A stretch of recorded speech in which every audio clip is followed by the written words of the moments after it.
So yeah, we'll just kick things off with the first question, which is what attracted you to becoming a health professional to begin with? I think, like most people probably in the industry, the attraction comes from a lot of the practical, I guess, being involved in sport, growing up physically active throughout my whole life. So, my background is in track and field in athletics. So I grew up running and competing and training quite heavily as a youngster. I had a lot of aspirations, wanting to go to the Olympic Games, and got to work with some pretty amazing sort of coaches and athletes and individuals along the way. So, I sort of I wanted to channel a lot of that energy into, I guess, a career. I remember finishing high school, so I would have been probably 17 or 18 at the time, and while I was competing at a relatively high level, sort of with my athletics, I thought, well, what can I do to still earn money, have a little bit of flexibility while training, well, attempting to train full time at the time.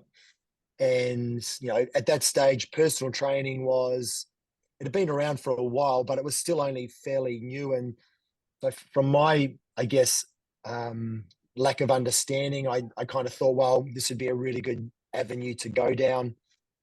And yeah, I guess that's kind of where the journey started. Awesome. I'll just add a question to that.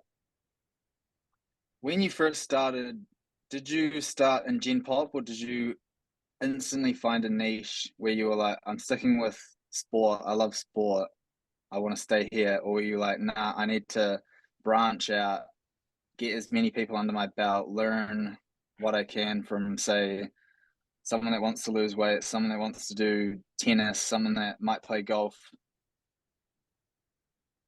It's a good question, Dan. I think for me, I learned all the tricks of the trade through through working with the general population. So initially, I started out. I went and did I think at the time it was an 8 week personal training course, which sort of gets you qualified and through the door. And while I was still quite I'd obviously done a lot of training myself, and so I was experienced at training and working hard and building character and all those sort of key elements. I didn't. I was sort of learning the trade. So I actually started as a gym instructor. So I was gym instructing for probably a good 6 months, earning not a lot of money, getting up nice and early and wiping down benches and talking to people. And I guess it taught me a lot around how to just communicate with people. So that was really, for me, that was how I established connections and built rapport and tried to, I guess, build relationships with people. I'd always be, and you'd have all your regulars that would be coming in at the certain times each day and each week. And so you spark up conversation, you ask them how their training is going, how's life going outside of the gym space. And from there, that was where I guess, got my foot in the door and transitioned quite nicely into personal training. So for me, I worked out of a gym in Christchurch. At the time, it was called Pro Fitness. And, Pro Fitness had quite a number of personal trainers. I think at the gym I was at, there would have been, I'm going to say, at least 8 to 10 trainers. And so I'm kind of one of 10. And so you kind of learn how to engage and interact and work with people. It's about asking good questions. Again, trying to find some sort of commonality and build rapport and just develop just those people skills that some people call them the soft skills, but if you can really develop those soft skills really well, you actually, it goes a long way in terms of building yourself, I guess, what we probably call a client base. So yeah, that's where I started. Great. Yeah. Yeah, I suppose that leads quite nicely into our next question, which is, in your opinion, what do you think the key advantages and disadvantages are of being a new personal trainer and entering the industry? Yeah, well, I think, it's there's a lot of advantage and disadvantage in any career, any industry, right? So, if you kind of look at personal training, and there's a lot of flexibility around you selecting your hours, the clients you want to work with, how much you want to charge, how much you want to earn over the course of a year, or where you want to train people from. So, those are huge benefits, right? If you want to do just all mornings, say you're a mum with kids, and the kids are at school for the day, so you want to train just between, say, 10 and 2, then that's the kind of time slots that you kind of lock out, and you book your clients in around those time slots. So that flexibility within the career and within the role, is something that I think is a real big advantage. Some of the challenges maybe are, like, if you're not really a people person, you might struggle. Again, trying to connect with people, as I've mentioned already, build rapport and find those common links, and be able to, I guess, create something that people want to be a part of. Um, Money obviously is a big one, and it's not necessarily always about the money for people, but potentially income does come and go. It fluctuates from week to week and month to month, and one year you might have a really good year, the next year it might be not as good, based on a whole bunch of different reasons and circumstances. So you've got to be able to handle the peaks and troughs, when it comes to your income, and how you manage that. But on the other hand, obviously, an advantage is if you're doing really well and you're successful, and you've got a great client base and people that want to come and train with you, then you can also benefit from that as well, and I guess reap the rewards, from a financial standpoint. Yeah, so are there any other sort Yeah. of key skills that a PT can learn, especially in the earlier days, to increase their income in the profession? Or is it more just sort of, you got to build yourself up and put in the hours, sort of the same way that you have done, sort of in the progression, the way you've gone? Or is there some skills, and especially nowadays, or courses or anything that can be done to increase income in any way? Yeah, absolutely. There's a lot of online business now. There's a lot of PTs that, don't necessarily do face to face, I guess, working with clients. So, that's only one, I guess, income stream, is that face to face delivery, and there's different ways and strategies of actually developing that model as well. So it could be, you're doing one on one, or you're doing one on two, or one on four.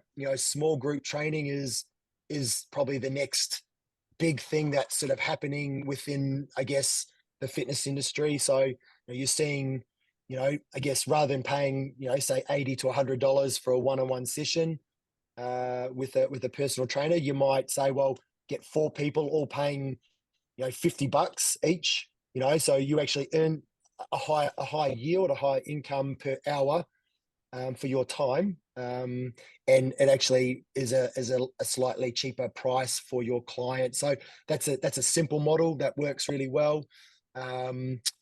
Offering other services on top of just the physical training. Again, if you've got some quals in nutrition, other areas around, there might be some sort of specialization that you can target. It might be postpartum, it could be sport specific, that you can kind of start to channel and really, I guess, market yourself in those sort of areas. There's definitely, particularly when you're looking at online space now, again, you've got 12-week programs, you've got, ways of generating income and revenue through Facebook and Instagram and YouTube and all those sort of social media platforms. So, like, you're not necessarily limited and boxed into, one, I guess, strategy of earning income. You can be quite smart about it. You might be able to, create some sort of branding and also sell t-shirts and I guess sort of merchandise that kind of link in with a lot of your products and services that you sell. So it's not necessarily a one size fits all, and not everyone will have the skills to be able to do all of those things. But again, there are definitely courses out there, business and marketing and understanding how business works. I'm definitely not a business. I don't have a business brain, and that's something that I know that for me, as I've kind of progressed in my career, have really identified those as some areas that I need to work on. So understanding how my accounts, working with my accountant on my budgets and projections and things like that are really important. And then also, I guess working maybe even with a business mentor that can kind of help me to maybe diversify and look at other strategies on earning an income. Yeah, so just developing those areas that you're weak on and keeping an ear to the ground about what else is out there and new ways that you can develop your sort of business and your presence, I suppose. We discussed before that you're obviously in the exact right job, the perfect job for you at the moment, and absolutely loving it. But looking back, would there have been anything that you would have done differently in your career to perhaps get to this point quicker, or do you think that everything that you've done has sort of been there to develop you into the trainer you are now? Yeah, I think it's a good question.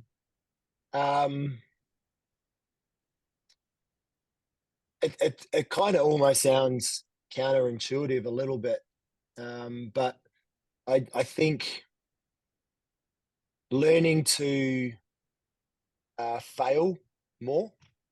We most people have probably, I guess, a fear of failure. And often people don't jump into these types of things because of a fear that they may fail. But it's not until you jump in, and sometimes it's head first.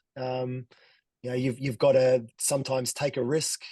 It might be a calculated risk, but it's a risk nonetheless. And the way you learn from those, I guess, we'll call them failures.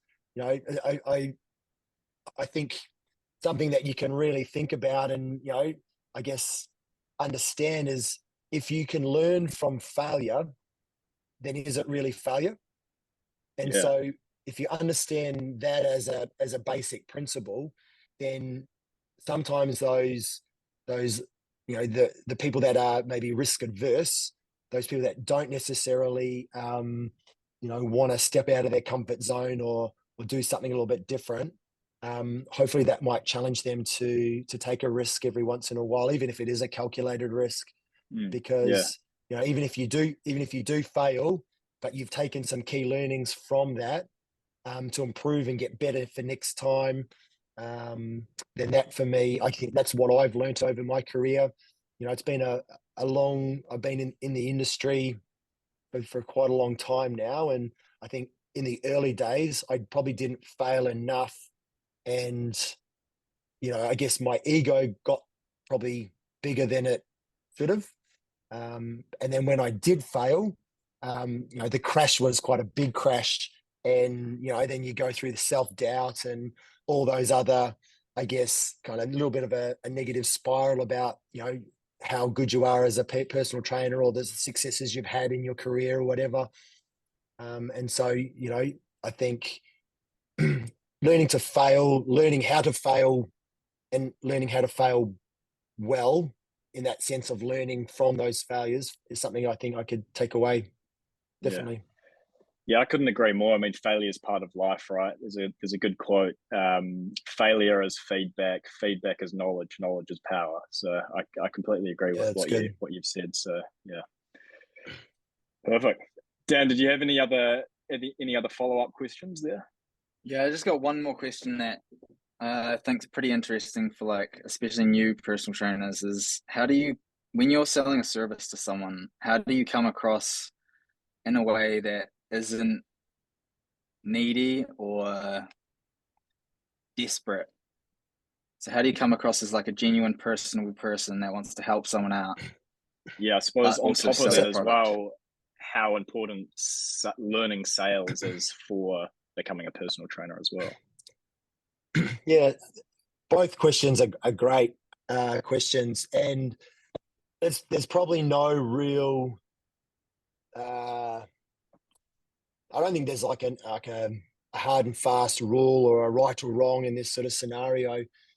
I think the thing that so if you're working in a gym, and a commercial kind of corporate style gym, they might have sales funnels or strategies. They might have a point of sale where they buy a gym membership, and with that gym membership, they might get a buy before you try, or try before you buy sort of scenario. So you might get three PT sessions, and I guess that's your chance to kind of sell yourself, so to speak.